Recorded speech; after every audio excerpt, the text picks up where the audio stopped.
محارب بن دثار نے بیان کیا، کہا کہ میں نے جابر بن عبداللہ انصاری سے سنا، آپ نے بتلایا کہ ایک شخص پانی اٹھانے والے 2 اونٹ لیے ہوئے آیا۔ رات تاریک ہو چکی تھی، اس نے معاذ کو نماز پڑھاتے ہوئے پایا، اس لیے اپنے اونٹوں کو بٹھا کر نماز میں شریک ہونے کے لیے معاذ رضی اللہ تعالی عنہ کی طرف بڑھا۔ معاذ رضی اللہ تعالی عنہ نے نماز میں سورہ بقرہ یا سورہ نساء شروع کی، چنانچہ وہ شخص نیت توڑ کر چل دیا۔ پھر اسے معلوم ہوا کہ معاذ رضی اللہ تعالی عنہ نے تجھ کو برا بھلا کہا ہے، اس لیے وہ نبی کریم صلی اللہ علیہ وسلم کی خدمت میں حاضر ہوا اور معاذ کی شکایت کی۔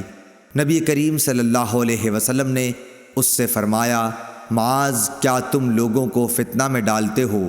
آپ نے 3 مرتبہ فتان یا فاتن فرمایا۔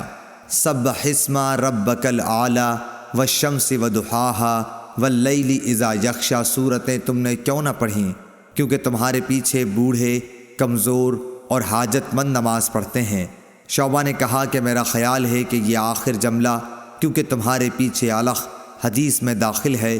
شعبہ کے ساتھ اس کی مطابقت سعید بن مسروق، مصر اور شیبانی نے کی ہے، اور عمرو بن دینار، عبید اللہ بن مقسم اور ابو زبیر نے بھی اس حدیث کو جابر کے واسطے سے بیان کیا ہے کہ معاذ نے عشاء میں سورہ بقرہ پڑھی تھی، اور شعبہ کے ساتھ اس روایت کی مطابقت اعمش نے محارب کے واسطے سے کی ہے۔ صحیح بخاری حدیث نمبر 705۔